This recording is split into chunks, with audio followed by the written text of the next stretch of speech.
এগুলো কি গাছ? এগুলো ড্রাগন গাছ। প্রথম অবস্থায় বলি যে আমার বাড়িটা কোথায়, ঠিকানাটা বলি। আমার নাম সঞ্জীব বিশ্বাস, গ্রাম বয়ারবান্ধা, দেওটো থানা আমাদের। তো বয়ারবান্ধা গ্রামের কাচ্চুর মাঠে একটা ড্রাগন ফ্রুটের বাগান তৈরি করা হয়েছে।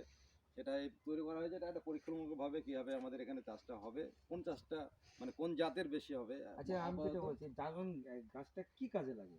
এটা তো সুপার ফুড, সারা পৃথিবীতে একটা বিখ্যাত ফুড, এটা মানে ফল, আচ্ছা, খাবার। আচ্ছা, হ্যাঁ। এর গুণগত মান খুব কম ফলেরই আছে ওয়ার্ল্ডে এখন। আচ্ছা। মানে অ্যান্টি ক্যান্সার থেকে, অ্যান্টি কোলেস্ট্রল থেকে, মানে অ্যান্টি সুগার থেকে আরম্ভ করে এ টু জেড এর মানে গুণগত মান, ওই জন্যই এখন পৃথিবীতে সুপার ফুড বলে।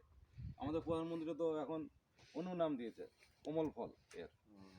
তো এর মোটামুটি 25-30 বছর লাইফ একবার লাগালে। তো লাগানোর প্রথম অবস্থায় খরচ বেশি আছে। প্রথম অবস্থায় খরচ আছে মোটামুটি পার বিঘাতে 2.5 লক্ষ টাকা মতো প্রায়, যেটা জাতের উপর অনেকটা নির্ভর করবে। 1 বিঘা জমিতে মোটামুটি চাষি কেমন কি লাভ লাভ আসতে এতে পারে? মোটামুটি এই টাইলিস সিস্টেমে লাগানো, এটা পার বিঘাতে 2,500 গাছ আছে। তো এই গাছটা 2,500 গাছ প্রচুর ফলন হবে, এবং 1 বছর থেকে ফলন আরম্ভ হয়ে যাবে। এর প্রচুর ডাল হয়, যেহেতু 5,000 গাছের, এই 2,500 গাছের প্রচুর গাছ। তো সেই হিসাবে